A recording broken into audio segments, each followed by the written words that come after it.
Hi అండి, welcome back to our channel mom and pumpkins. ఈ video అయితే చాలా ఇన్ఫర్మేటివ్ వీడియో అండి.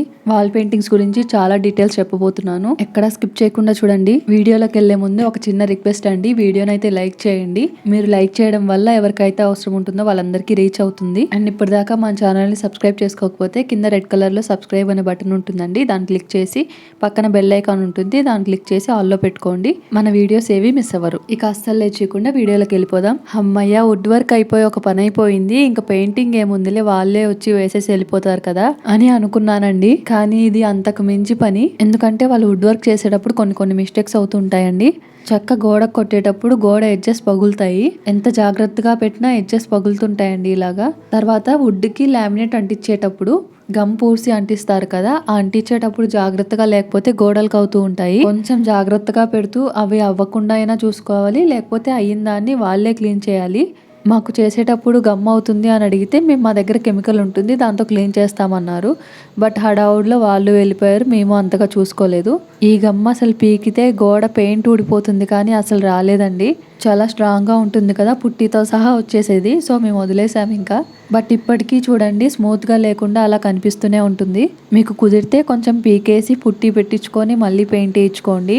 లేదంటే వాళ్ళకి వుడ్ వర్క్ చేసే వాళ్ళకే చెప్పి జాగ్రత్త పడండి ముందుగానే. పెయింట్ వేయడానికి ముందు వాళ్ళు వచ్చి పుట్టి పెడతారండి. ఎందుకంటే చెక్క గోడ కొట్టినప్పుడు కొద్దిగా పగలడం, పెయింట్ పోవడం జరుగుతుంది. సో ఎక్కడెక్కడ అవసరం ఉంటుందో వాళ్ళు చూసుకొని పెడుతూ ఉంటారు. వాళ్ళు చూసుకొని పెట్టడం కాదండి, మనం కూడా చూసుకుంటూ ఉండాలి. ఎందుకంటే వాళ్ళు అస్సలు డీప్గా చూడరు, ఏదో పైన కనిపించిన చోట పెట్టేసి వెళ్ళిపోతారు. సో మనమే దగ్గరుండి పెట్టించుకోవాలండి. ముందుగానే చెక్ చేసుకొని ఎక్కడెక్కడ క్రాక్స్ పడ్డాయి, ఎక్కడెక్కడ విరిగింది గోడ వుడ్ పెట్టేటప్పుడు అదంతా. అండ్ కబోర్డ్స్ లోపల చెక్క కొట్టేటప్పుడు కొంచెం పగులుతుంది, అక్కడ కూడా చూసుకొని సిమెంట్ పెట్టించుకోవడమో లేదా పుట్టి పెట్టించుకోవడమో చూసుకోవాలి అవన్నీ. లేదంటే ఇలా గ్యాప్స్ ఉండడం వల్ల చీమలు వస్తాయండి. మీరు ఎంత జాగ్రత్తగా ఉన్నో చీమలు వస్తాయి. చీమలు వెళ్తున్నాయి అంటే టెన్షన్, ఇంకా మట్టి తీసుకెళ్తుందేమో, చెదలు వస్తాయేమోనని. నేనైతే చూసాను కానీ పెయింట్ తో పోతుందిలే, పెయింట్ వేస్తే సరిపోతుందిలే అనుకున్నాను. అండ్ మరీ ప్రతిదీ చెప్తే విసుక్కుంటారేమో అని కూడా భయపడ్డానండి. తర్వాత తిట్టారు నన్ను, ఇవన్నీ చూసుకోవాలి కదా ఇక్కడ పెట్టించలేదేంటి అని. ఈ వుడ్ వర్క్ లో చాలా ఆలోచించానండి ఇలాగే ప్రతి విషయంలో. వాళ్ళు ఏమైనా విసుక్కుంటారేమో మళ్ళీ చెప్తుంటే, లేదంటే అరుస్తారేమో, అసలే నెత్తి మీద కుండుంటుంది మనకి. ఇలా ఆలోచిస్తూ చాలా విషయాల్లో సైలెంట్ గా ఉన్నాను. తర్వాత ఇంట్లో వాళ్ళేమో ఇవన్నీ చెప్పలేదని తిట్టేవాళ్ళు. ఇదంతా ఒక ఎక్స్పీరియన్స్ అండి. ఇప్పుడైతే కొంచెం చాలా వరకు చేంజ్ అయ్యాను. పక్కన వాళ్ళు ఫీల్ అవుతారేమోనని నేను ఫీల్ అవ్వడం మానేశాను. ఇక్కడ కూడా ఒక గుంటలాగా ఉండేదండి. మేము బిల్డర్ తరపున వాళ్ళకే ఇచ్చామండి పెయింటింగ్ వర్క్. సో వాళ్ళే పంపిస్తారు, ఎక్కడైనా సిమెంట్ పెట్టాలి అంటే చెక్ చేసుకోండి, మేము వచ్చి పెట్టేస్తాము అంటారు. మేము చాలా వరకు చూసుకున్నాము. నాలాగా అస్సలు మొహమాటానికి పోకండి. అన్ని ఫొటోస్ తీసుకొని అన్ని రెడీగా పెట్టుకున్నాము, అన్ని చోట్ల నీట్ గా పెట్టించుకున్నాను. బట్ ఇంట్లోకి వచ్చాక చూస్తే కొన్ని చోట్ల ఇలా ఉందండి. సిమెంట్ పెట్టే అతను పుట్టి అతను వేరు సపరేట్ గా ఉంటారు. సిమెంట్ పెట్టే అతను ఏమంటారంటే ఇది పుట్టిలో కవర్ అయిపోతుందండి అంటారు. పుట్టి పెట్టే అతను వచ్చి ఏమంటారంటే సిమెంట్ పెట్టించాల్సింది కదా, పుట్టితో అవ్వదు అంటారు. ఇలా కూడా జరిగాయి కొన్ని. వాళ్ళకి ఏంటంటే హడావుడు చేసేస్తారు మనల్ని. సో మీరు ముందుగానే అన్ని క్లియర్ గా చెక్ చేసుకోవాలండి. కింద కొంగి పైకి ఎక్కి మొత్తం క్లియర్ గా చూసుకోవాలి. లిస్ట్ రెడీగా ఉండాలి. వాళ్ళు వచ్చాక చకచక ఇక్కడ పెట్టండి అని చెప్పేయాలి. మా హస్బెండ్ కి లీవ్స్ ఉండేవి కాదు. నేను వెళ్తేనేమో వాళ్ళ మాట వినరు. ఎంతైనా జెంట్స్ కి విన్నట్టు లేడీస్ కి వినరు కదా. అందులోనూ నేను చాలా సైలెంట్ గా మొహమాటంగా ఉండేదాన్ని, అసలు వినేవాళ్ళు కాదు. సో ఇలాంటివి అడ్జస్ట్ కూడా చూసుకుంటూ జాగ్రత్తగా చేయించుకోండి మీరు మాత్రం. ఎందుకంటే గోడ సాఫ్ట్ గా ఉంటేనే పెయింట్ పడుతుందండి బాగా. పుట్టి అయిపోయాక పేపర్ కొడతారు, అది కూడా సాఫ్ట్ గా ఉంటే పెయింట్ బాగుంటుంది. నెక్స్ట్ పెయింటింగ్ వేసేటప్పుడు మాత్రం దగ్గర ఉండి జాగ్రత్తగా వేయించుకోండి. ఫస్ట్ కోటింగ్ వేసాక ఏసీలు, చిమ్నీలు, వాటర్ ఫిల్టర్స్ ఇలాంటివి ఏవైనా ఉంటే బిగించేసుకోండి. ఎందుకంటే చూడండి ఇక్కడ వాల్ కి హోల్ పెడుతున్నారు. సెకండ్ కోటింగ్ కూడా పెయింట్ అయిపోయాక ఇంట్లోకి వచ్చిన నెక్స్ట్ డే బిగించారు. ఆ మట్ట అంతా అలా కారుతూ అలాగే ఉండిపోయిందండి. మాకు కూడా ఇంకా తప్పలేదు, వేరే ఆప్షన్ లేదు. వెంటనే క్లీన్ చేసాము, కానీ లైట్ గా కనిపిస్తుంది ఇప్పటికీ. మీరు కూడా ఇలాంటివి ఏమైనా ఉంటే ముందే బిగించేసుకోండి. నెక్స్ట్ ఇక్కడ ఒక వాల్ హైలైట్ చేస్తూ పెయింటింగ్ వేపించుకుంటున్నాము. వాల్ పేపర్స్ బెటరా, వాల్ పెయింటింగ్స్ బెటరా అనేది డిస్కస్ చేద్దాం. నేనైతే ఇక్కడ వాల్ పెయింటింగ్సే వేపించుకుంటున్నాను. ఎందుకంటే బడ్జెట్ లో కంపేర్ చేస్తే వాల్ పెయింటింగ్సే తక్కువ ఉంటుంది. అండ్ స్టైల్స్ కూడా టెక్స్చర్ పెయింటింగ్, స్టెన్సిల్స్ ఇవన్నీ ఉంటాయండి. ఇప్పుడు చాలా టైప్స్ వచ్చాయి వాల్ పెయింటింగ్స్ లో కూడా. ఫ్లోరల్ వచ్చింది, అబ్స్ట్రాక్ట్ పెయింటింగ్స్ వచ్చాయి. ఏదైనా సీనరీ వేయమంటే వేస్తారు, అంటే మనం మొబైల్లో సెలెక్ట్ చేసుకొని వేయమంటే వేస్తారు. అండ్ వాల్ పెయింట్స్ లో కూడా రాయల్ పెయింట్స్ తో వేస్తారు. ఎమల్షన్ పెయింట్స్ అండి, చాలా క్వాలిటీతో ఉంటాయి, బాగుంటది లుక్ కూడా షైన్ వస్తూ. ఈ వాల్స్ కి ఏంటంటే ఎప్పుడైనా మరకలైనా క్లీన్ చేసుకోవచ్చు. కాకపోతే వాల్ పెయింటింగ్స్ ఏంటంటే ఎక్కువ రోజులు టైం పడుతుందండి, ఎందుకంటే 2-3 కోటింగ్స్ వేస్తారు. ఆ కోటింగ్స్ వేసాక ఒకదానికి తర్వాత ఒకటి ఆరాలి, అవి కంప్లీట్ గా ఆరిపోయాకే మళ్ళీ దానిపైన ఇలా డిజైన్స్ వేస్తారు. సో టైం పడుతుంది. వాల్ పేపర్స్ అలా కాదు కదా, వెంటనే స్టిక్ చేసేయచ్చు, ఒక రోజులో అయిపోతుంది. అండ్ బడ్జెట్ ప్రకారం కూడా వాల్ పేపర్స్ అయితే కొంచెం కాస్ట్ ఎక్కువ ఉంటుంది. ఒకవేళ వాల్ పేపర్స్ కి వెళ్ళాలనుకుంటే మంచి ప్రొఫెషనల్స్ తో కాస్ట్ ఎక్కువ అయిపోయినా మంచి వేయించుకోండి.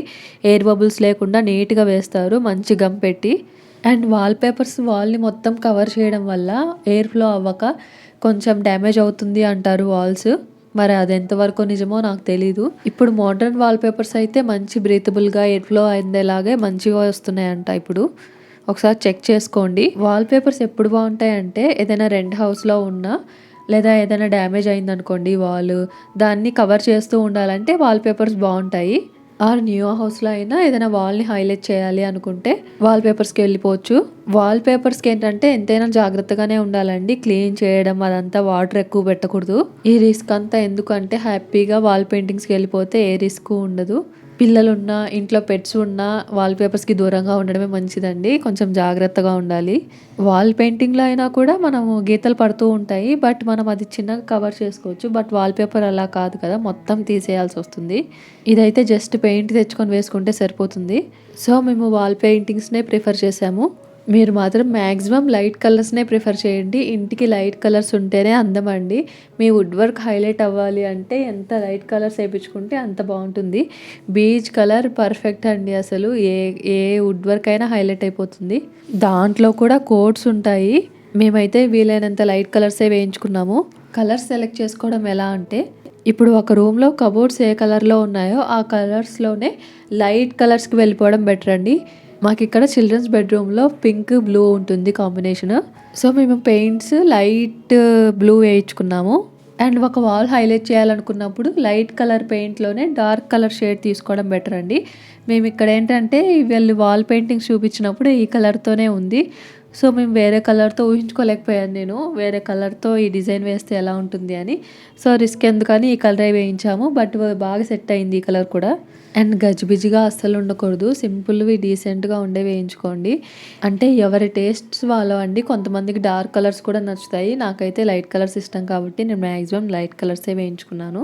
లైట్ కలర్స్ వేయడం వల్ల ఇంటీరియర్స్కి లుక్ వస్తుంది అండ్ రూమ్కి లైటింగ్ ఎక్కువ అవుతుంది. డార్క్గా ఉండకుండా వెంటిలేషన్ ఎక్కువగా ఉన్నట్టు అనిపిస్తుంది. బట్ ఏ మాటకి ఆ మాట అండి, మెయింటెనెన్స్ మామూలుగా ఉండదు. మురికి చిన్నది కొంచెం కనిపించినా, చిన్నది ఏదైనా అయినా బాగా కనిపిస్తుంది, అది మాత్రం రిస్కే. బట్ అయినా పర్లేదు, నాకు లైట్ కలర్సే కావాలని మొత్తం లైట్ కలర్సే వేయించుకున్నాను. బట్ లుక్ మాత్రం చాలా బాగుంది. మాకు ఇక్కడ అపార్ట్మెంట్లో ఫ్లాట్ కాబట్టి పెయింట్స్ పిల్లరే వేసి ఇచ్చేస్తారు.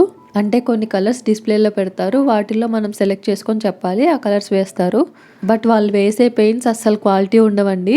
ఎలా అంటే ఎప్పుడైనా చిన్న మరక అయిందనుకోండి, క్లీన్ చేస్తే పెయింట్ పోతుంది, మురికిపోదు. సో మా అపార్ట్మెంట్స్లో చాలా వరకు బయట వేయించుకున్నారండి పెయింట్స్.